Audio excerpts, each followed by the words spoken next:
ప్రభు రక్షకుడైన యేసుక్రీస్తు ప్రశస్తమైన నామంలో మీకు శుభములను తెలియజేస్తూ ఉన్నాం. బాగున్నారా? ఈరోజు యోహాను సువార్త 14వ అధ్యాయం 1వ వచనంలో పొందుపరచబడిన ఆ వాక్కును వాగ్దానముగా దేవుడు మనకు అనుగ్రహిస్తూ ఉన్నారు. అందులో ఏం రాయబడిందంటే, మీ హృదయములను కలవరపడనీయకుడి, దేవుని యందు విశ్వాసముంచుడి. అవును ప్రియ సహోదరి సహోదరుడా, ప్రస్తుత కాలాన్ని బట్టి మనం చూస్తూ ఉన్నప్పుడు ఎన్నో విషయాల్లో మన హృదయాలు కలవరపడుతూ తత్తరిల్లిపోతూ ధైర్యము చాలక ఓదార్పు అందని స్థితిలో కొరతలతో మనం ముందుకు వెళుతూ ఉంటాం ఎన్నో సందర్భాల్లో. కానీ ఇక్కడ దేవుడు ఏమంటున్నారంటే, మీ హృదయములను కలవరపడనివ్వద్దు, మీ హృదయాలను త్వరపడి అపార్థం చేసుకొనివ్వద్దు. మనుషుల్ని కానీ దేవుణ్ణి కానీ దేవుని సంకల్పాలను కానీ మనుషుల ద్వారా దేవుడు చేసే కార్యాలను కానీ అపార్థం చేసుకోవద్దు. బీ పాజిటివ్ అంటే చాలా ఉన్నతంగా, చాలా ప్రేమగా ప్రతిదీ మనం అర్థం చేసుకోవాలి అని దేవుని వాక్యము ఇక్కడ స్పష్టంగా తెలియజేస్తుంది. మీ హృదయాలను కలవరపడనివ్వకూడదు అనంటే మనం ప్రతి విషయంలో పాజిటివ్గా ముందుకెళ్ళాలి. ఈ సందర్భాన్ని బట్టి మనం చూస్తున్నట్లయితే శిష్యుల హృదయం ఒకానొక సమయంలో యేసుక్రీస్తు ఇంకా బ్రతికి ఉన్నప్పుడు తన మరణమును గూర్చి, తన పునరుద్ధానమును గూర్చి, తన యొక్క ఆరోహణమును గూర్చి, తండ్రి కుడిపార్శ్వమున ఆసీనుడు అగుటను గూర్చి ఆయన తన శిష్యులతో చెప్పినప్పుడు ఒక్కసారిగా వారు విస్మయం పొందారు, నివ్వెరపోయారు, భయభ్రాంతులయ్యారు. ఎందుకు అనంటే, ఆయన వెళ్ళిపోయిన తర్వాత మన పరిస్థితి ఏంటి, మన భవిష్యత్ కాలం ఏమిటి అంటూ వారికి అదొక ప్రశ్నార్థకంగా వారి హృదయము కొంచెం తత్తరపడినట్టు, త్వరపడినట్టు వారి హృదయాలు కలవర పెట్టబడ్డాయి.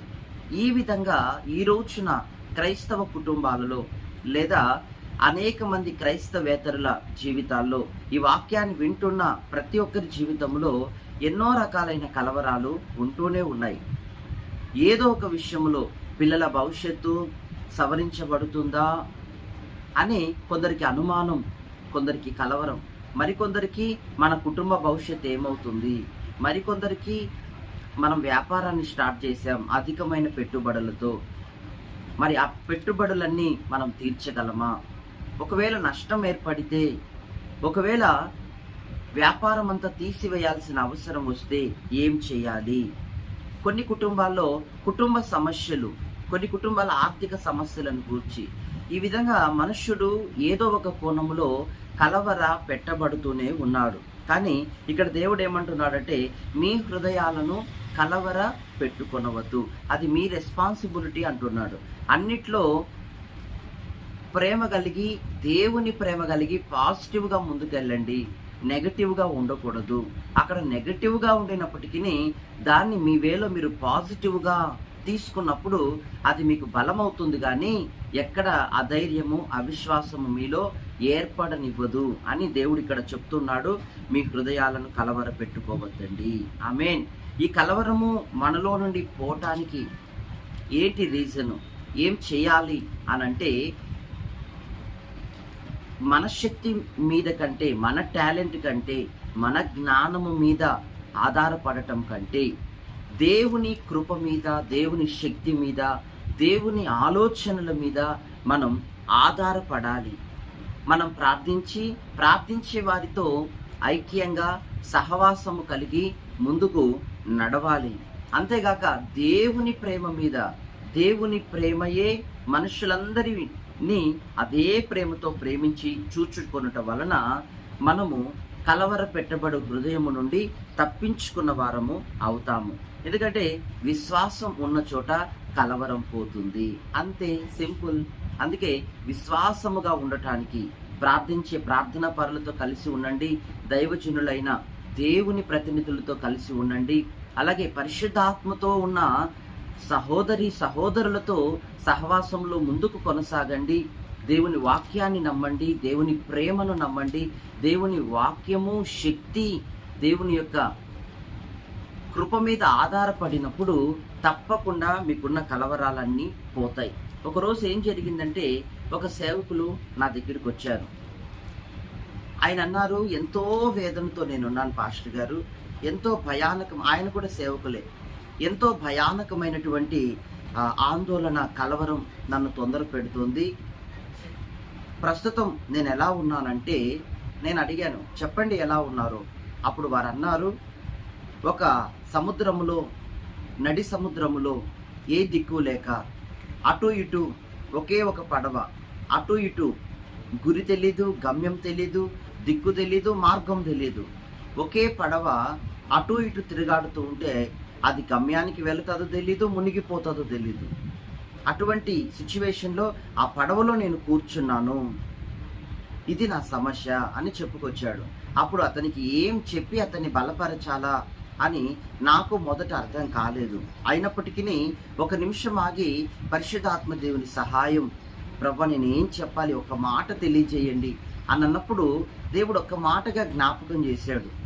ఏమిటి అంటే, అప్పుడు అతనితో నేను అన్నాను, చూడండి, మీరు వెళ్తున్న ఆ పడవలో మీరు ఒంటరిగా ఉన్నారని మీరు అంటున్నారు, కానీ మీతో కూడా యేసయ్య నాకు కనబడుతున్నారు అని నేను అతనికి చెప్పాను. వెంటనే అతనిలో ఎటువంటి విశ్వాసం ఏర్పడిందో నాకు తెలియదు, కానీ వెంటనే కంటి నిండా నీళ్లు తెచ్చుకొని, థ్యాంక్ యూ దైవజనులు, థ్యాంక్ యూ పాస్టర్ గారు, ఈరోజు ఈ మాట చేత నన్ను మీరు బ్రతికిస్తున్నారు. లేదు, దేవుడు మీ ద్వారా నన్ను బ్రతికిస్తున్నాడు. నిజమే, అంత అల్లకల్లోల పరిస్థితిలో, అంత అవస్థలో కూడా నిజంగా దేవుడు నన్ను కాపాడి సంరక్షిస్తున్నారు. అంటే ఆయన అన్న మాట ఏమిటి అంటే ఏ ఆటంకం ఉన్నా గమ్యానికి చేరతాను కదా అని అన్నారు. అవును, నిజంగా నిశ్చయంగా దేవుడు ఆ రీతిగా చేయుటకు సమర్థుడైన వాడు. చూడండి, మీ సమస్యను మీలో ఉంచుకున్నప్పుడు అపవాదికి మీరు ఒక బాణము వలె ఉపయోగపడతారు. మీ సమస్యను దైవజనులతోనూ, మీ సమస్యను ప్రార్థనా పరులైన యోధులతోనూ, ఆత్మీయులతోనూ పంచుకున్నప్పుడు వారితో మీరు పంచుకుంటూ ఉండగానే దేవుడు విడిపించుటకు సమర్థుడు. విశ్వాసంతో మీరు ఏది చేసినను నేను వాటిని ఆమోదిస్తానని దేవుడు సెలవిస్తున్నాడు. హల్లెలూయా. అందుకే మీ జ్ఞానం మీద, మీకున్న వనరుల మీద కాక దేవుని కృప మీద ఆధారపడండి. అప్పుడు ఆ దైవజనులు ఏమన్నారంటే, ఈరోజు మీ మాట ద్వారా దేవుడు నన్ను బ్రతికిస్తున్నాడు, ఈరోజు మీ మాట ద్వారా నన్ను బ్రతికిస్తున్నాడు అంటూ చాలా చక్కని మాటతో నన్ను మీరు ఈరోజు ధైర్యపరిచారు అంటూ సంతోషంగా వారి మార్గములో వెళ్ళారు. అవును ప్రియ సహోదరి, సహోదరుడా, నీకున్న పరిస్థితులన్నీ మునిగిపోయినట్టుగా అనిపించవచ్చు. ఇంకా నా వల్ల అయితే ఏమీ కాదు అని కూడా మీరు ఫిక్స్ అయి ఉండొచ్చు. కానీ మీరు అంతలోనే దేవుని నామాన్ని సంప్రదిస్తే, లేదా ప్రార్థన యోధులతో కలిసి, దైవజనులతో కలిసి మీ సమస్య కొరకు మీరు ప్రార్థిస్తే, మీరు విశ్వసిస్తే, దేవుడు ఎంతటి అద్భుతమైన మీ ఎడల చేయగలడు. ఒకటే గుర్తుపెట్టుకోండి, విశ్వాసము ద్వారా మీరు ఏది చేసినను ఆవగించేంత విశ్వాసం మీ గుండెల్లో ఉంచుకొని, యేసు క్రీస్తు నామం పేరిట మీరు ఏది అవలంబించినను, ఏది ఆరంభించినను నేను దానిని ఆశీర్వదిస్తాను. హల్లెలూయా. ఆ మాటలు గుర్తు తెచ్చుకోండి. శిష్యుల వలె మన హృదయాలు కూడా కలవర పెట్టబడుతూ ఉంటాయి. కానీ అటువంటి టైంలో కూడా దేవుని వాక్యాన్ని బట్టి ఆధారము చేసుకొని మనం స్థిరపరచబడి, ధైర్యపరచబడి మన విశ్వాస నావను మరింత ముందుకు తీసుకొని వెళ్దాం. పరిశుద్ధాత్ముడు మనకు సహాయకరంగా ఉన్నాడు. మహాగణుడా, ప్రేమ స్వరూపి, ఎందరు ఉదయకాలం వాగ్దానాన్ని విశ్వసిస్తూ కార్యక్రమాన్ని వీక్షిస్తున్నారు, ప్రతి బిడ్డ యొక్క ప్రభు ఆత్మలో వారిని అభిషేకించండి నాయన. ఎందులో కలవర పెట్టబడుతున్నారో, ఎందులో వారి హృదయాలు తత్తరిల్లిపోతున్నాయో వాటన్నిటి విషయంలో ఒక నెమ్మదిని దయచేయండి. సముద్రాన్ని, గాలిని, తుఫానును అణచగలిగిన దేవుడవు, వాతావరణంని అణిచి ప్రభు మీ స్వాధీనమందు మీ చేతుల్లో ఉంచుకోనగలిగిన దేవుడవు నాయన. ఎవరి కుటుంబాలు తుఫానులు ఉన్నాయో, ఎవరి విశ్వాస నావకు ఆటంకం ఏర్పడిందో, ఎవరు ఒంటరితనములో సందిగ్ధ అవస్థలో ఉన్నారో, ఎవరు ఎటు దిక్కుతోచక ప్రభా మౌన స్థితిలో ఉండిపోయారో, అటు బిడ్డలందరిపైన మీ కృపా కనికరములు గల ఆత్మను కుమ్మరించండి. ఇప్పుడే వారి జీవితం పట్ల వారికి అవగాహన, వారి భవిష్యత్తు పట్ల ఒక నూతనమైన జ్ఞానం ఉదయింపజేసి నూతన ఆలోచనలతో ముందుకు తీసుకొని వెళ్ళమని, ఆ తర్వాత వారు మీ కొరకు సాక్షిగా నిలబడేటట్లుగా, మీ నామమును మహిమపరిచేటట్లుగా కృపనివ్వమని యేసుక్రీస్తు నామం పేరిట ప్రార్థిస్తున్నాం తండ్రి. ఆమేన్. God bless you. దేవుడు ఈ రీతిగా ఈరోజు మిమ్మల్ని ఆయన దీవించునుగాక. ఆమేన్.